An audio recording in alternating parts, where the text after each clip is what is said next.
Knowledge. Okay. Knowledge. Sabi ni Ernie Baron, knowledge din ako. kung walang knowledge, walang power. Tol, alam mo ba, on the works yung t-shirt ko niyan. Putik. I-reveal ko na, baka may mauna pa eh. Gago, inuunahan ka nila niyan. Hindi na. Hindi. Kung sinong mauuna dito, putik, sinabi ko na. Na ginagawa na ng graphic designer ko. Ipapakita ko pa sa inyo ha. Yo, sa mga hustler na nakakarinig. Unahan nyo na sobrang unahan. Kung totoong hustler talaga kayo, unahan. Unahan nyo. Kanino kayo magpapagawa? Sa akin. Kaya na naman nilang gumawa nun. Sa akin. Pangit quality ni akin. Shit. Walang knowledge. Pero Basta ang walang knowledge, tol, walang power. Yun. Pero unahan nyo na Knowledge yun ang is advice ko sa inyo. Hindi, lalabas ko na next week. Kung walang money, walang knowledge, walang money, no? Oo, tol. Pasok, no? Tsaka kasi kung money yung pipiliin mo dito, wala kang knowledge. Ubus yan. Kung knowledge pinili mo, wala kang money. Kaya mo gumawa ng money. Mismo yan, mismo. Pwede magka-knowledge kahit walang college. Panis si Baron. Panis si Baron. Di ba? Pwede. Kahit may bar si Baron. Ha? Ayoko na Ito maganda ko eh. Ang tanong yan. Para sa'yo, pero sagutin na rin natin, no? Lahat. Ilang taon si Bugoy na koy tumayo sa sarili niyang paa? Sariling paa. Ako manghula. Mga 5 years old. Yun literal yung sagot niya. Naglakad na si Koy. Hindi. Sige kayo magsagot nun. Hindi, before 5 nakatayo na ako. Before 5 nakatayo. 4, 3. Na nga ako eh. Panganak pa nga lang paglabas ko sa nanay ko. Nakatayo. Parang what's up? Pumunta na agad sa recording studio, oy, no? Hindi nga ako umiyak nung lumabas ako eh. Medyo malalim yung tanong niya, oy, pero kung Age masasagot daw, mo siya, oy. Ilang taon daw nung simulang Siguro nag-start Magsarili ka na Ang gulo nun, siguro. tol, ang gulo nun kasi may time na nung bata pa ako, sarili ko na lahat. Sariling Tapos bitaw babalik na. ngayon ako sa magulang ilang ko. taon ka nun yung first na nagsarili ka, halimbawa? Tsaka anong level ng pagsasarili ba? Masatawag bang sarili yun? Kasi nakatira pa rin ako sa bahay ng uncle ng nanay ko eh. Hindi siguro yun. Siguro yung sarili talaga na Yung tirahan patitirahan mo sa'yo na like, Okay, paano pag nakikitira ako sa bahay ng tropa? sarili mo yun. Sarili pa rin yun Basta eh, hindi no? konektado sa kamag-anak. Oo. Hindi konektado kay mami Kasi at may daddy. mga ganun tol eh. Minsan may mga ganun na talagang akin na lahat, sarili, di ba? Ilang taon ka nun? Yun lang naman Hindi yung ko tanong. maalala.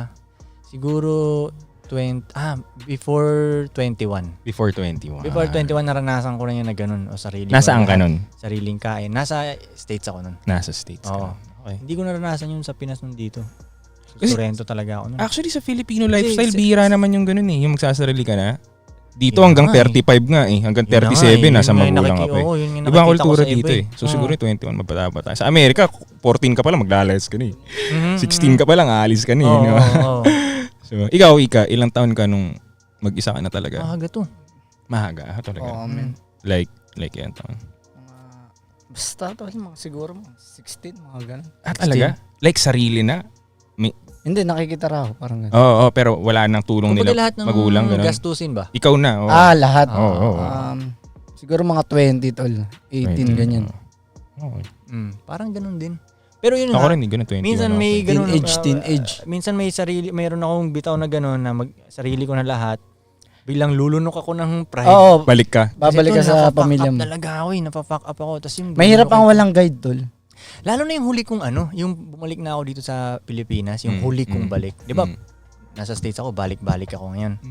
Ayun, sa mga hindi nakakalam, 17 years old ako nung pumunta akong States. Yun po. Exclusive info yan. Tapos, yeah. hindi yung buong time nun, nagstay na ako nun ha. Balik-balik ako halos every year. Every 2 years, magbabalik akong Sorrento. Ganun yung routine ko nun eh. So, pero yung pinakahuli kong talagang balik dito, na yung sinabi ko na, for good na ako sa Pilipinas, lunok ka talaga ng nun. Kasi, Pride mo. No? naranasan ko ng, okay, marami akong perang ganyan, kaya ko na mag-isa, tapos na-fuck up ko lahat ulit na naman.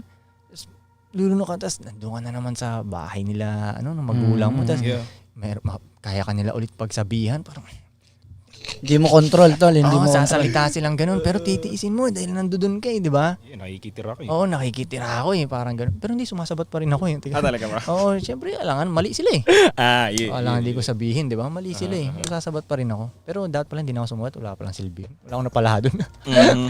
Hindi naman nila papakinggan, kahit tama ka tol, tama pa rin sila Hindi napapakinggan yun eh. Totoo yun. So yun, kaya magulo, minsan alis, minsan balik, minsan alis. Naalala ko nga dati tulo, nagsarili na ako sa States ulit to, di ba? Tagal ko nang nagsasarili, parang 1 year, 2 years, ako lang mag-isa talaga nun, di ba? Talagang nagkaroon ng point na wala na naman akong pera. Tapos pagtulog na sila nanay dun sa bahay nila, may susi ako. Pasok ko, nakaka ko ng mga Bena sausage. Talaga mo? Bigas to lang, nakaka akong bigas, ganyan. Ayuda eh. Sa alis-lot akong ganyan. Doon mga asar na naman si nanay nun. Yabang-yabang mo, magkuha ka ng bigas dito. Natrash Salo ka pa, no? Oo, gano'n. Yung bang hustler? Oo, yung bang hustler. Magnakaw akong bigas dito. Pero masarap pag... Tol, kaysa naman sa ibang bahay ako magnakaw. Totoo yun, totoo yun. Oo, di ba? Oh, doon na sa bahay namin. Bena sausage lang naman at bigas yung ninanakaw ko doon. Wala namang iba eh. Pero masarap pag nakasolo ka na tol, no? Oh, yun talaga. Yung una kong naranasan Solid na yun. solo talagang ganun. Ang pangit nung kwarto lang yun, narentahan ko. Liit-liit. Pero yung feeling parang mansion eh. Pagising mo kasi, Oo, oh shit. na-solo. Walang sisita sa'yo, no? Kahit ano, pwede kong gawin. Yeah, man. Holy shit. Sarap nito. Doon na, na-addict na ako. Ay, hindi na ako babalik nito. Yun nga eh, pag naranasan mo talagang mag-isa, ayaw mo na bumalik no? Tsaka mas matututo Nakaka-addict ka. yung freedom, tol. Tsaka mas matututo ka. Yeah. Matututo ka sa mga Talaga. bagay-bagay. Talaga. Budget, lahat. Pag diba? lalaba nga, di ako marunong nun eh. Pero nung mag-isa, pagluluto. kailangan Matututo ka lahat, no? Matututo ka Maganda sa rin. lahat. Very, kumbaga, advantageous, Kaya kayo, try nyo mag-isa. Ang dami kasi natatakot mag-isa eh. Kung natatakot ka mag-isa, ibig sabihin hindi ka nag-e-enjoy kasama yung sarili mo. Something's Yo, wrong. sa tingin mo ba mas mahirap maging mag-isa dito kaysa sa States? Dito sa Pinas o sa States? Mahirap. In a sense na yung lifestyle mo mag-isa. Sa lifestyle ba tol o sa sarili? Ngayon ko lang naisip yun. As in, yung mabuhay, mag-survive ba mag-isa dito at sa States? Sa akin parehas lang. Hindi mo naranasan sa States. Parang mas Hindi, parang... parang mas madali dun. mas madali doon sa States. Tingin Kasi mo? parang lahat dun sanay naman mag-isa. Normal dun ang mag-isa. Independent lahat, no? Normal dun. Mm. Makakita Wait, mo wait, mga wait, nasa wait, kotse, wait, wait. lagi Para dun bang- mag-isa. Dito, bihira ka makakita ng mag-isa sa kotse. Hindi, kaya nga, para makasurvive ba? Mas madali ba makasurvive doon kaysa dito? Hindi. Oh, gets ko na yung tanong mo. Mas madali dito. Makasurvive Marami dito. kang mahingan tulong dito eh. Yun na nga, Marami no? kang makititirahan dito. Doon, sila, harap-harapan nilang Doon sabihin wala sa'yo. kang mautusan eh. Oo. Wala kang mautusan, lahat ng tao gumagalaw doon eh. Dito, May napanood dami nga ako, sa homeless siya. Tapos nakikiligo lang siya sa bahay ng kaibigan niya every morning. So CR lang pinapagamit ng kaibigan sa kanya. Oh, 'di ba? Ganun dun eh. Parang napatang kayo dito. Hindi pwedeng CR lang gagamit. Hindi matutulog na ako diyan. Ganun dito, 'di ba? Aampunin ka dito, alagaan ka dito. Mas madali mag-isa dito, feeling. Tangina dun sa States, nakaranas pa ako dun na makikitira ako sa bahay ng kaibigan ko. Labangnyas yun eh. Sa kwarto niya kami matutulog. Ang liit pa ng kwarto. Kasama yung nanay niya. Nakwenta mo yung for kwenta. real? Sa lapag ka, ganun. Apat sa kayo niya lapag. na, apat kayo. kami. Nanay niya, tropa ko, yung kapatid niya, at yun nga, ako. So yun, ay. Ang bait tama ba niya, yun? para patulugin ka pa doon kasama yung pamilya niya, no? Ang bait ng nanay niya. Oo, Ang yun bait nga. ng nanay niya. Oo. Tapos uuwi pa ako nun. Siyempre, nagtatrabaho ako nun sa Chinese fast food, Panda Express nga, di ba? Uwi ako, amoy Chinese food ako nun. Oo, may ulam ka. Minsan di ko na kayang maligo talaga tol dahil sa pagod. Minsan tinutulog ko na lang eh. Nanggangamoy Chinese yung kwarto eh, ganyan eh. Kita nyo si Koy Koy nag-Panda Express, man. Oh man, ganun. Tapos Yeah. survival mode lang.